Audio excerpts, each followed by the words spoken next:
Okay, welcome into yet another Maize and Brew six-pack. This time, it's a special rivalry edition. I am Jared Stormer of MaizeandBrew.com and the Block M Podcast Network. With me, as always, my hetero life mate, Andy Bailey of the same place.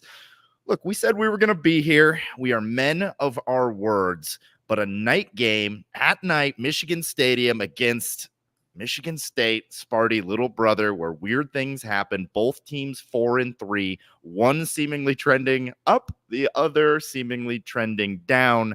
There's a lot of reasons I'm just nervous, hesitant, got a lot of trepidation about this game. How you feeling, sir? Brother, the official mid-bowl is upon us. This is the mid-bowl. Michigan State is currently 8th in the Big Ten. We are currently 10th. The battle to be less mid is upon us. I hate this game. I hate it every year. I was nervous even last year for no reason. Just like, the sign thing, is that going to distract him? What's going on? These games are always wacky. I hate that it's at night. You and I were at the last night game 2 years ago, still rocking the shirt we got. But yeah, just terrified because this is the most important game on the rest of the schedule this year for Michigan. It is, and no matter what happens, like, this is the game that's got to be circled. I mean, you lose this game, and I have no idea what's going to happen, but the wheels are going to probably start to fall off. There was the big 5-star recruit, like, in good news, Andrew Balbaloa, committed to Michigan, so, like, really a cornerstone piece. So they needed that. This coaching staff needed that because obviously we're not getting the wins on the field. They needed that recruiting win. But you're going to lose all the goodwill you got from that 5-star commit if you lose a rivalry game and lose it in embarrassing fashion at home at night in front of 110,000 Michigan fans. Like, there's going to be noise cranked up around this program. I mean, it's already being called a disaster season by like Joel Klatt and all the analysts. And I mean, they might have a leg to stand on there. So I completely agree with you. It's the biggest game of the season. It's a weird matchup too, because obviously you mentioned trending in opposite directions, and you're right. Like, Michigan State had lost 3 in a row, but got the big win against Iowa last week at home, and Michigan has just been slowly circling the drain ever since the second half of the Minnesota game. It's funny how much these teams are mirror images of each other, though. Like, Michigan State scores 21.6 points per game. Michigan scores 21.1. Michigan State's defense allows 20.9 points per game, and Michigan's allows 22.1. So they're within 1 point or less than 2 points on each side of the ball there, and both have 15 giveaways this season. Michigan State's -6 in turnovers, and Michigan is -7 in turnovers. So, like, it's a really weird, wacky mid matchup where these teams are just like almost identical in a lot of places. Yep, and if you look at a lot of the NCAA rankings, Michigan State's beating Michigan. It's close in a lot, but they're beating us. It's margin. Nonetheless, they've played Oregon and Ohio State already, and Iowa. Like, this is a team that has played a fairly difficult schedule, almost mirror images of their Big Ten schedules. They get Iowa. We do not, is kind of the one big difference, but then they get Boston College out of conference. We get Texas. But, I mean, basically the same schedules. I mean, very similar in a lot of ways. So I pose this question to you, my good sir. If Jonathan Smith in his first year, not bringing back what we brought back, has a better record than Sharon Moore, is that the best one-to-one easy comparison to say, like, this guy's a better coach than Sharon Moore? I mean, I know that's like a pretty blanket statement, but the records are the records, and the cupboard was what the cupboard was with both teams. No. Okay. I'm not prepared to make that kind of statement. Jonathan Smith's a career 500 coach, and the battle to go to who can be 5-3 and the loser can be 4-4, I think, is very different. Not to mention, it could be argued that Sharon Moore was in a harder place, having to replace Jim Harbaugh and his culture, losing 20 NFL players, I don't know. Jonathan Smith got to start from scratch and build whatever he wanted. Sharon Moore was worried about keeping things together while trying to be his own man, losing 20 NFL players. Got to start from scratch, and one got to start from a position of national champion. I don't know if but it wasn't like he had the national championship roster. No, I mean, a lot of changes, but we're talking 4 first-round picks. We're talking 4 first-round picks on this team. Yeah, it can be said there, but it can be boiled down to if we just had an average quarterback, Michigan would be favored by 10 points in this game. It very well could be. Did they have an average quarterback? On the season, Aiden Childs, 1,468 yards, 6 touchdowns, 9 interceptions. Is that an average quarterback? He's trending in the right direction. I will say that. He had a pretty good game against Iowa. Yeah, he's like Diet Coke Cam Ward. Wildly erratic at times, but he's coming off his best performance of the season. I mean, he's had 2 games this year with 0 touchdowns and multiple interceptions, so you're getting the other side of the coin. But I was really impressed with what he did against Iowa, although he still threw a pick in that one as well. Yes, he did. Yeah. 1 touchdown, 1 interception. Did outperform Cade McNamara in that game, but that's come on now. That's not really saying anything. I'm just putting words out into the universe now. Lewis in the comment, you'll watch The Mummy and The Mummy Returns from now until kickoff. If we can get his confidence up to about 40% confidence, I think we can get you to 40%. That's going to have to be you, brother, because you can hear where I'm at in this game. I kind of wish it wasn't at night, not to go backwards on something that we already covered, but I would feel better with a noon game. I don't think it does us any favors to sit around all day and thinking about this and getting up in your heads and just waiting and waiting. This is a game meant to be played at noon for sure. And yeah, the fact that it's at night and we have to sit around all day. Luckily, there's a couple good games during the day to watch to keep us busy, but it's going to be a lot of pacing. I don't like pacing before a rivalry game. No, you and I have always hated this. Like, always just hate these night games. Like, you're a little more open to some of them than I am. You know, I am just staunchly against them. I am a night game atheist. Don't believe in them at all. And whatever happened to just like the good noon games, like the 2018 noon game with Devin Bush tearing up the field before you get it started first thing in the morning? Like, that's what I love about the Ohio State game. We're always locked in. Always locked in. It goes straight from breakfast Bloody Marys into Ohio State the way the Lord intended. That is how you draw up a Saturday afternoon. I completely agree. Series record in this one, Michigan leads 73, 38, and 5. I mean, it's a massive, massive gap. That being said, the bragging rights in this one, as you all know, they extend far beyond, you know, that year. And like, I mean, it can really hurt for years to come. Just think about trouble with the snap. Still dealing with that one. I don't know that. I mean, my therapist hears about it, I don't know, once every 5 weeks, something like that. So these games will stick with you, win, lose, or draw. Yeah, this one has always brought out a certain side in you, a certain vigor when the week hits, because I mean, you grew up in Toledo. Like, I understand being close, and there's a lot of Michigan State there. This is one, like, you know, we've in the era we've grown up with, you get used to the occasional Ohio State loss because normally a national power, but the Michigan State loss, those hurt. Those hurt really bad. You take these personally, and I really appreciate that. Michigan hasn't lost at home to Michigan State since 2017. So that's one good thing. But, man, this one, a little something extra here, and always something wacky happens. You and I always preach on that because, like, there's always a tip pass. There's weird turnovers. There's weird things that go on in these. And it really took until last year to finally just have, like, the boot on the throat kind of game against them. Yeah, we were waiting for that one. We needed that one. That was a much needed 49-0, biggest disparity in the rivalry last year. It was great. I mean, I might just this week just turn on YouTube at about 7:30 p.m. Eastern time and just pretend like I'm watching last year's over again, because I don't know what it's going to look like this week. I don't know what Michigan's going to do quarterback-wise. And to your question, Lewis, I'm not positive it's a Maize out. If you're going to do a night game, you may as well do a Maize out. So I hope that they do. But we don't even know who the freaking quarterback's going to be. I mean, it sounds like they're leaning Jack Tuttle, and I think that maybe Aiden Childs, Jake Butt mentioned this earlier, is a pretty good case study for the benefit of sticking with a quarterback through some growing pains and through some struggles. And I don't think we did that with Davis Warren because he wasn't the initial plan. But now we're on quarterback 3 and we're talking about quarterback 4. Maybe Michigan State made the right call in letting Aiden Childs work through some of those mistakes. It could be. And actually, I have a question from James Cooper via Twitter. So shout out to James. And Jared, I'd love to get your take on this. James writes in, it seems that Michigan's offense looks most effective mixing a heavy dose of Mullings with short throws near behind the line of scrimmage, some outside runs with Donovan Edwards, and play action rollouts to Loveland. Very astute. What, if any of that, can Orji not do as well as Tuttle? And if he's just as good in that type of offense, why not use the quarterback with the bigger upside and better legs than the 7th-year senior who we basically know who he is at this point? To me, I would rather control the time of possession to help the defense stay fresh, keep the ball on the ground and control the clock, and use the QB with the least turnovers and best ability in the ground. Am I crazy here? Shout out to You are James. not. James, no, you're definitely not crazy. I think any one of these quarterbacks would be fine if you're not throwing the ball 32 freaking times. It's a game plan thing. Like, yes, you can do that, but all three of those quarterbacks could do that. It's just that Alex Orji hasn't had the turnovers. Do I think Alex Orji has a couple turnovers in him? Oh, yeah, they're in there. They're in there. He is very capable of doing that. But no, you're not crazy at all. I think you bring up a great point, and that's why we've been so critical of Kirk Campbell, is that the formula should be seriously 50 runs, 45 at least, and very easy throws. You should know what you have with your personnel group and what you have with your quarterback, and that is not really a downfield vertical attack.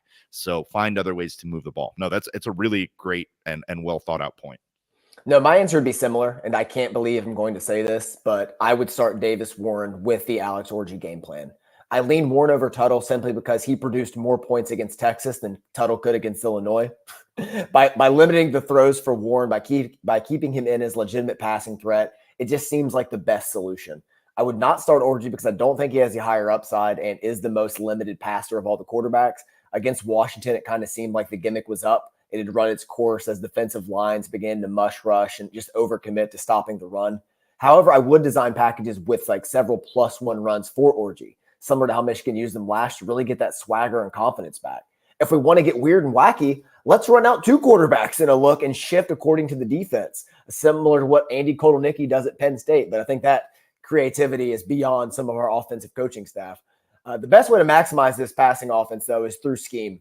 And I place a lot of that emphasis on the offensive coaches like you were talking about more than whoever starts at quarterback. And that just terrifies me.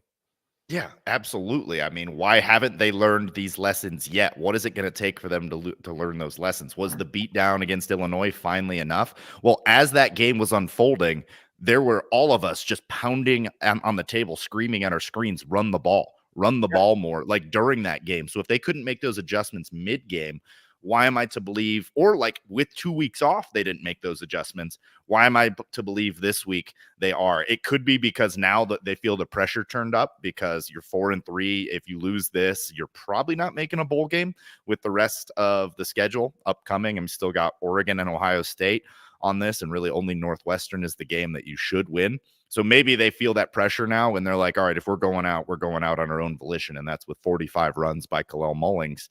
But I don't have any reason to believe that they've learned that lesson yet, or that they're not going to continue to still try to put a square peg in a round hole. Yeah, in my film study this week, I really laid out, check it out, maizebrew.com, 3 runs to every 1 pass. That's the recipe. That's how this offense should be operating. I think some changes are slowly starting to happen. You notice where Kirk Campbell was calling plays from against Illinois. He's down on the sideline. You don't adjust position mid-season just for funsies. Something was either instructed to him or he needed to change something with how he was saying it. So I think that leash is getting tighter and tighter and tighter. And I think it's only a matter of time until Sharon takes over play calling. I completely agree. This is something we talked about off air. I'm glad you brought it up on air. If we lose this game, I think Sharon Moore's calling plays for the rest of the season. I think Kirk Campbell would probably be out or demoted to just quarterbacks or something like that. But just quarterback coach, when, as Lewis pointed out in the chats, Davis Warren is still our leading passer. He has 1,000 yards less than Aiden Childs, who we just said is Diet Coke Cam Ward. Yeah. So, I mean, I don't know how Kirk Campbell can put his CV down on the table and be like, no, see, look at the resume. It's all very clear. We finished with 680 passing yards. There you go. Say if I called him Diet Coke Cam Ward, then I have to call Davis Warren Warm Malt Liquor Mad Dog 2020 JJ McCarthy, I guess. I don't even know what that is. You never had a Mad Dog 2020? Yeah, I have, but what is that as a player? I'm just trying to contextualize. Davis Warren, that's what it is. I just told you what it is. Yeah, man. Getting back to Michigan State, though, I mean, we can rant about the quarterback position ad nauseum here. What did you see from Michigan State and Washington this season? I have a lot of thoughts about this team. Yeah, early on, they were a lot of what I thought they were going to be. And then last week, I tuned into some of that Iowa game, and they looked like a competent team that actually could play some defense. Their first down defense, it's very difficult to run on this team on first down now, or at least it was for Iowa to do so. Yeah. So that's something that I'm like, okay, like Iowa does a lot of the things that we want to do and plays in a very similar style that we want to play. And the fact that they kind of bullied up on Iowa, and their confidence is going up while our confidence is like coming off the worst loss in a long time. I don't know, man. I saw a team that is on the rise. Jonathan Smith, just an adult in the room. I know it wasn't the sexiest pick. I said on one of ours that I think they hired themselves to the middle. I gonna have to take that back. Yeah, honestly, you're not wrong. I mean, they're 4-3. They're 4-3, but I think we expected them to miss a bowl game. We both picked the under, and they're trending in the right direction. So credit where credit is due. And like we're kind of ragging on them here, but like their situation right now, which locker room do you think feels more energized right now and has more confidence coming into this game? I mean, they're coming off a win. Like if you're coming off a win, you're going to have more energy, but I mean, that changes week to week. We would have thought like we got three of them. We would have thought Iowa had more juice coming in last week against Michigan State. It didn't matter. Yeah, absolutely. So I don't know who's going to have the juice in this one, but what have you seen from them? I think that their running game doesn't necessarily scare me. Their passing game doesn't necessarily scare me, but they're like just improving enough to get to that middle on both offense and defense that they can be a pain in your side. Yeah, offensively, it's a weird team. it's kind of like Michigan, where they're like frustratingly close at times, but still so far away. Their greatest strength is definitely spreading the ball around. I mean, they have 6 different pass catchers, they're over 100 yards, and their tight end, Jack Belling, is one of my favorite players in the Big Ten. Like, he just does a lot for them. I like the way they use him. So he's going to be really just key to watching this one, especially as he attacks kind of the weakness of the Michigan defense, which is like in the middle of the field with the safeties and the nickel. You alluded to it. Not a great rushing team. They're not really going to get too much. Their offensive line's a little below average, but it shows flashes. Very similar to Michigan's offensive line. They ran some duos and stuff early in that Ohio State game, which ended up getting away from them late, but they were getting some push. They were really doing some things in the line of scrimmage. But again, for every 2 good things they do something catastrophically bad next, and it leads to a turnover. Over under on turnovers in this game, both teams. What are we putting at 4.5? Oh man, I might even put that to 5. Like Childs is going to toss some balls up there. I mean, not even 50-50. He'll throw 70-30s, favor the defense. God knows who's going to be playing quarterback for Michigan, but they're liable to at least they've guaranteed they're at least good for 1 this season. So some fumbles on the ground, some things like that. But I mean, I think we could see a lot in this one. It could be a rock fight. Yeah. Have you checked your email? Are you sure you're not in line to play quarterback for Michigan this week? You might want to. I wish I was in line to call plays, because I bet I could do a better job sometimes. I guarantee you could. Guarantee it, man.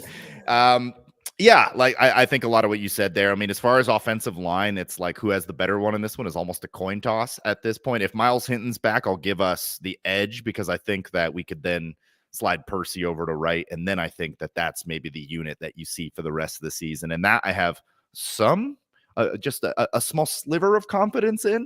We need Will Johnson in this game. Absolutely need Will Johnson in this game, not because this has like a Denzel Boston, but because, as you said, the strength of this team is spreading it around. And if we're going to exact our toll from the ferryman, if we want to put some change in his pocket, we're going to need Will Johnson out there, because they've got a freshman wide receiver, Nick Marsh, Big Ten Freshman of the Week for the 2nd time, career high in catches, 113 yards receiving last week over Iowa. Like he's starting to become a player. And I don't know if I want Jair Hill against, but probably their 2nd or 3rd best receiver. And yeah, something to keep an eye on for sure. So Will Johnson could go a long way in this one. Yeah, I like where Jair Hill's trending, though. I think he needs to be very careful about his energy coming into this, not too hyped up, not forcing a play. That's been an issue with this defense in a couple different areas. But I really like where Jair Hill's trending. Like after last week, I thought that was the best game he's played at Michigan. Yeah, absolutely. And we're going to need it again this week. So, yeah, there's going to be a lot of turnovers. Ferryman's going to have some change jangling in his pocket in this one. Where do you want to go to next? What about this Michigan State defense do you like, not like? What do you see when you watch them? A couple things. One, how is Cal Halliday still playing football in East Lansing? I mean, 48 years young. I mean, he's doing a hell of a job. Been there forever. So that was just one thing that jumped out to me. I'm like, God, I always forget you're still there. I think their best player, though, or I think their two best players are Wisconsin transfer linebacker Jordan Turner. He's been outstanding for them, leads them in tackles, TFL, sacks, and has a pick on the season. And a DB we're all too familiar with, the same DB who sealed the game in 2021 for the Spartans against Michigan, Charles Brantley. Leads the team with 3 picks. He's a ball hawk out there, really good against the pass. This defense is better against the pass than the run, 31st compared to 53, which honestly kind of plays into Michigan's favor because I don't think Brantley's hopefully doesn't have too many opportunities. No, I mean, if we're testing Brantley over 3-4 times, I'm going to start handing out pitchforks in Ann Arbor. Like, it's going to be that time. Like, there's no reason to test him. He's solid. I mean, he's not Will Johnson good. Titurian, can we get a pick 6 without Will Johnson? Who would it be? Maybe it'd be Jair. Zeke actually probably have the best ball skills after Will Johnson, I would say, once they get it in their hands. Yeah. No, I think it's possible. I mean, we've seen we saw Zeke with the tip pass earlier this year. I believe it was against Fresno, do a little something. And no, I definitely think it's possible in this game to see a pick 6 for Michigan. Yeah, might have to be done with the defensive line, though. We might need to force a fumble, just get into the backfield, hit Aiden Childs a bunch, make him extremely uncomfortable. If Will Johnson plays versus if Will Johnson does not play, what is your confidence? Like, does that shift? Is that enough to like shift the game? Because it literally might be that for me. Like, if Will Johnson plays, I'll take the win. If he doesn't, I'm probably taking Michigan State. Like, I think it's that important. I don't want to. It is very important. You don't get better by losing the best corner in college football. But I was really impressed with what Amir Hall did last week. Like, if last week's performance didn't exist, I wouldn't feel as good as I do right now if I hadn't seen that progression from the secondary as a whole. So I think it's possible. I think Will Johnson just gives you a certain level of comfort and just security that is impossible to replace. It's like having a weapon out there, something that Childs has to look for every snap and be like, okay, where's number 2 at? And he'll test him. Childs will test him because he has that kind of ego and thinks he has the arm that he does. Yeah, well, you're going to pay the ferryman. You test him too many times, the way that it goes. So I hope they do. And that's probably going to be their approach, right? I mean, we've seen teams move the ball through the air on Michigan. No one's really run the ball on Michigan. So the Katron, what is the name of the guy? I'm sorry, I've got it right here. K'Ron Lynch Adams. Like, he's no Cologne Mullings. No. He's not even like the best back that we've seen this year. And he's solid, but this is going to be a passing threat, right? They're going to try and spread this ball around, and they will throw the ball over 32 times. Yeah, they're going to try to sling it in this one. I don't think they'll have much success running the football. The rushing stats last week against Illinois were super skewed because a lot of those were just out of structure runs by Luke Altmaier. But Michigan secondary only allowed 88 passing yards last week. I mean, was really outstanding. So again, just a lot of areas to feel really encouraged about this defense. But again, can the offense do the bare minimum? That's all they need. And I would feel good. And I don't know if their bare minimum is possible right now because we haven't seen it in weeks. I'm very nervous about first downs, not to kind of jump ahead of our keys to the game here, but I'm going to be mentioning those first down plays. I'm just going to go ahead and give you a little preview there because this is a good first down defense in Michigan State. So, all right, what other angles do we need to talk about here? The tunnel was the last time. The tunnel incident was the last time Michigan State came to Michigan, so this is the first time there since that. Still some players on the team, both teams, I would imagine, that were there for that. Yeah, there's still going to be guys on Michigan State too, for sure. So, yeah, I mean, bad blood. We don't need to tell you about the bad blood in this one. It's going to be chippy. We'll see how much of a chip on their shoulder Michigan has. Like, as defending national champions, you've got your rings. You've got your Big Ten championship rings. This season's looking like a lost season. You're definitely not going to the playoffs. You might not be going bowling. Can Michigan play with a chip and edge on their shoulder is something I'm watching. Yeah, I mean, if they can't play with a chip and edge on their shoulder against Michigan State, they don't deserve to be playing at all. I mean, it's that simple. One other angle in this game where Michigan State, I think, has a decided advantage, which I disgusts me to say, is special teams. Kicker Jonathan Kim is 14 of 15, very similar to our boy Dragon Ball Z. But where they're going to win is field position. Their punter, Ryan Eckley, is an absolute stud. He's averaging 48 yards a punt. And if he qualified, he'd be a top 5 punter in the country. I mean, we can't get Tommy Doman over 35 right now. So we're talking 13 yards of difference there from each punter.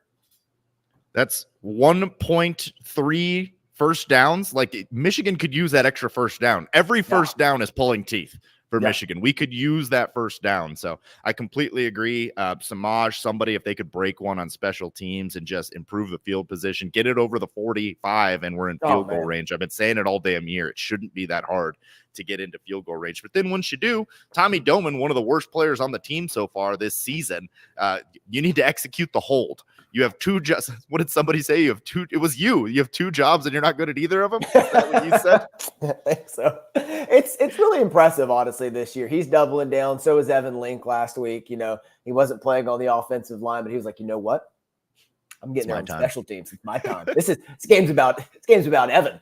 When they just missed another block just to get it blocked. So I don't know. The good news on special teams is, I believe, 3 straight games now, Michigan's blocked an extra point. So it's at least some silver lining. Yeah, Joshua Hunley in the comments says Kenneth Grant redemption TD. Kenneth Grant's been huge on some of those block kicks as well. He's been having a great season. Still kind of trending to a late second round pick. So I mean, that's the stars got to be the stars again. We're kind of already getting into it, man. So let's get into keys of the game, players of the game. Let's get some predictions rolling. All right, keys of the game. Actually, I have 4 for this one, but the last one is just kind of a little extracurricular. First one for me. Win the rushing battle. Very simple. Michigan State is undefeated when they win the rushing battle and winless when losing it. Let's keep it simple. First down offense. Michigan has got to be in 2nd and 6 at least. Like I just 2nd and 7, I don't think is going to quite do it. 2nd and 8s, those definitely aren't going to do it. If you're getting stuffed at the line and you're in 2nd and longs, you're already off rhythm. You're already off schedule. We're just not vertical enough to make up for that. So you've got to have great design. Every first down needs to have a purpose, and you need to set plays up for late in the game. Yeah, I'll be watching it closely, man. But 3 yards at least on first down, at least. Absolutely. Number 2 for me, don't force defensive plays. Don't jump routes and maintain rush lanes. Last week, Luke Altmaier hurt this defense with undisciplined rushes, and Childs will exploit the same issue. He's not a dynamic runner like a Jalen Milroe, but he's a very mobile quarterback. He'll get out there and extend plays and really make you pay if you get out of your rush lanes. I understand the desire to make a play with an inept offense, but assignment sound football will create turnovers naturally and give the offense more chances. Absolutely. Kind of speaking to that, pay the ferryman. I think the ferryman's going to have some change jangling in his pocket after this one. Just make sure there's, for the once this season, they have more currency than we do in the pocket of the ferryman. Like, you've got to win this turnover battle. At some point, by the laws of luck, you should win the turnover battle. Can it please be in this rivalry game at home at night? For the love of God. Okay, this win will just do so much for our entire outlook on the season. Like the Michigan State, it will do so much. Keith, number 3 for me, it's another race to 20, but Michigan needs to score first. The Wolverines are undefeated in games they score first, and with a lead, Aiden Childs will try to play hero ball and afford this defense some playmaking blowout opportunities.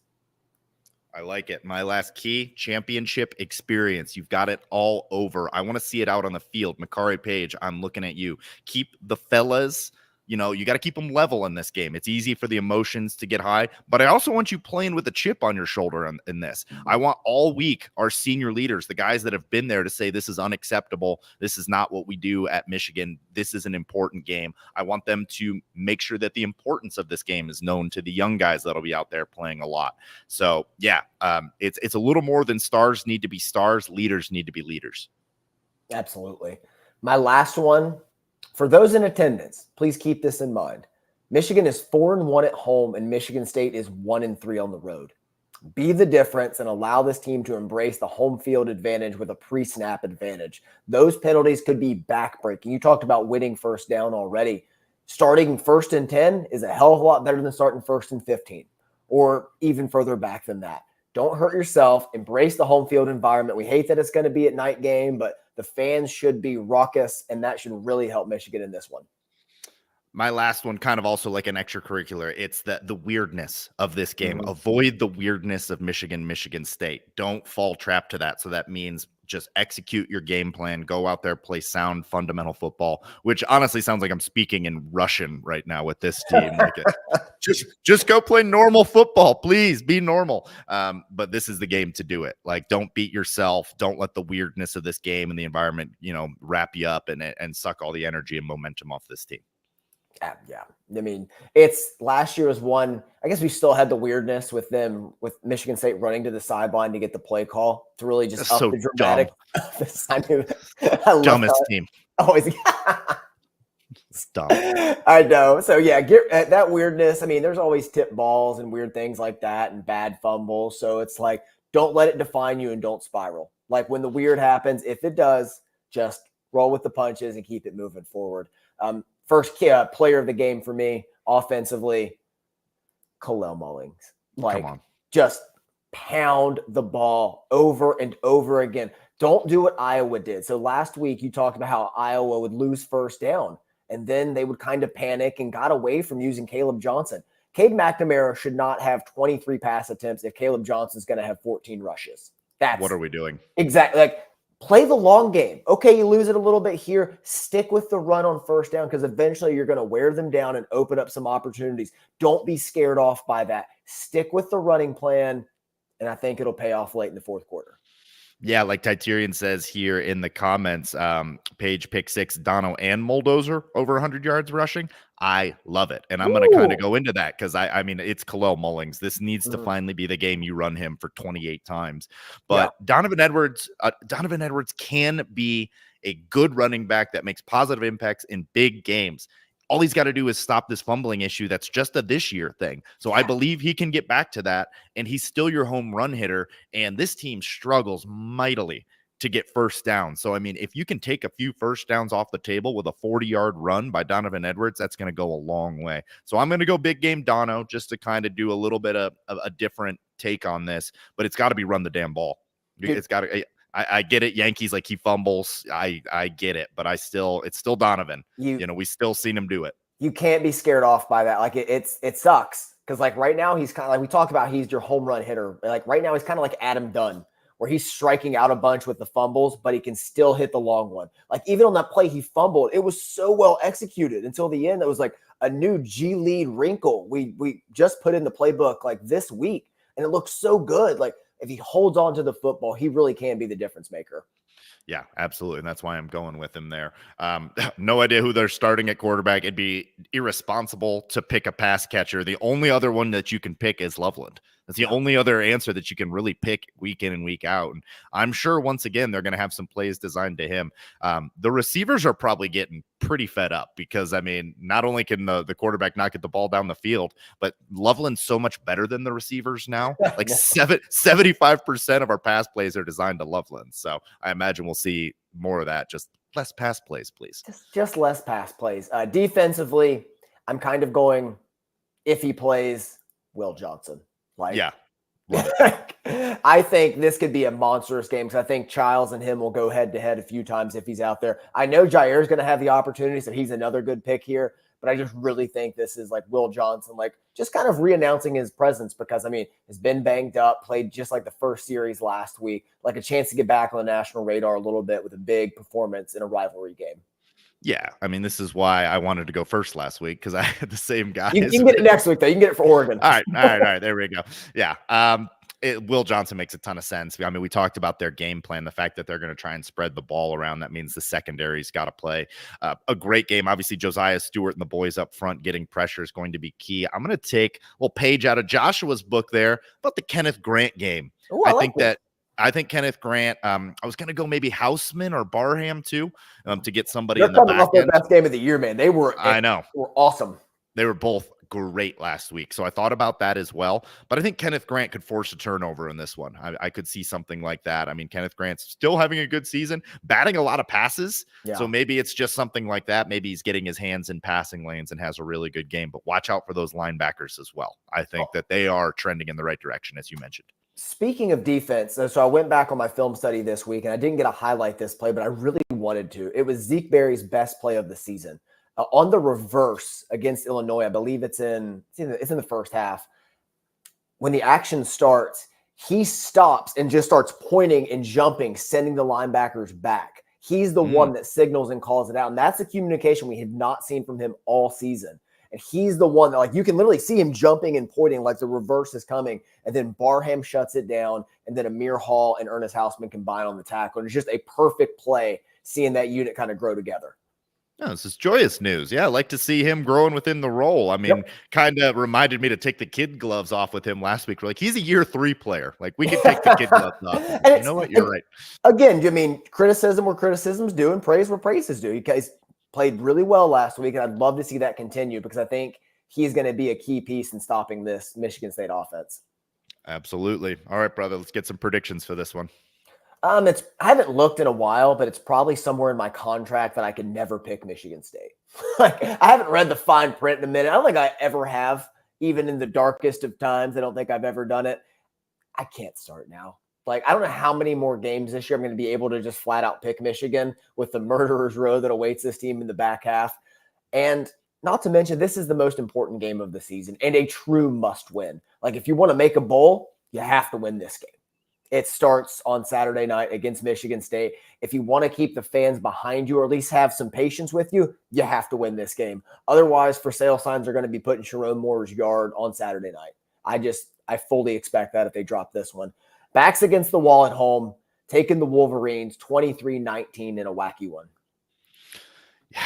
You said so many things there, so many things that I agree with. I have also never picked Michigan State. I thought about doing a reverse jinx to try to pull us out, but even that doesn't feel right.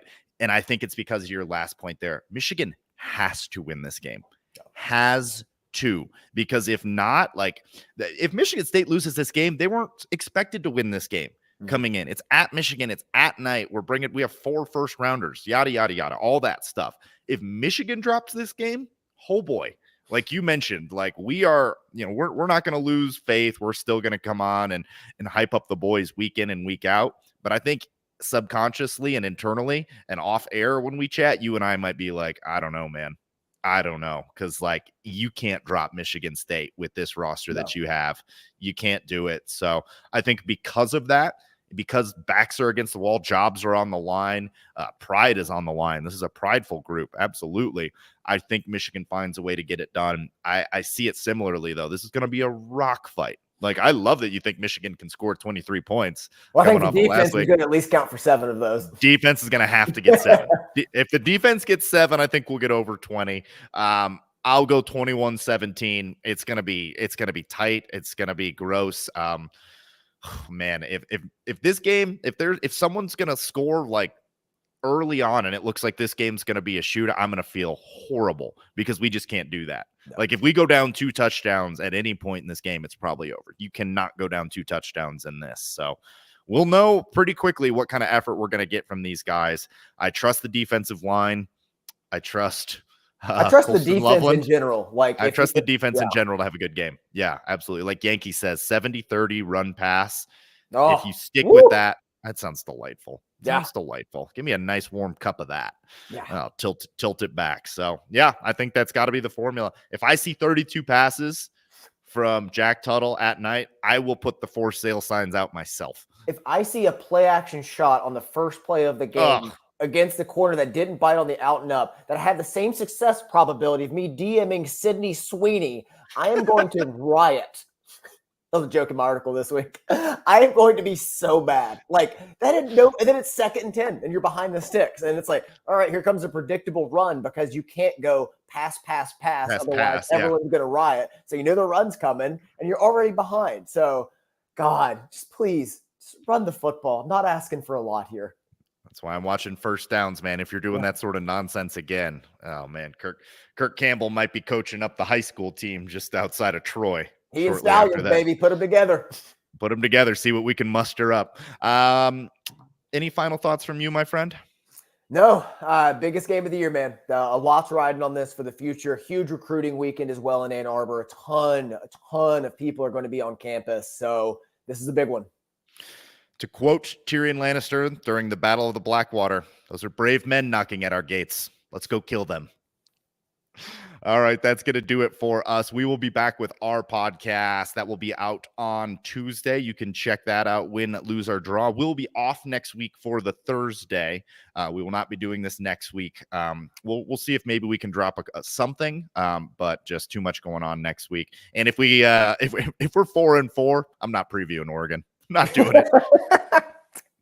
We'll probably have something to drop though. We might have a robust pod coming on Tuesday anyway. Kellen Voss maybe we'll do that. Talk Michigan basketball. So I think that's probably the move next week, because we'll give you an extra 30 on the podcast on Tuesday to make up for it. But appreciate y'all, Yankee, Joshua, Titerian, Lewis. You guys are great. Thanks for chopping it up with us, and we will see you next time. Let's get this dub. Go Blue, boys.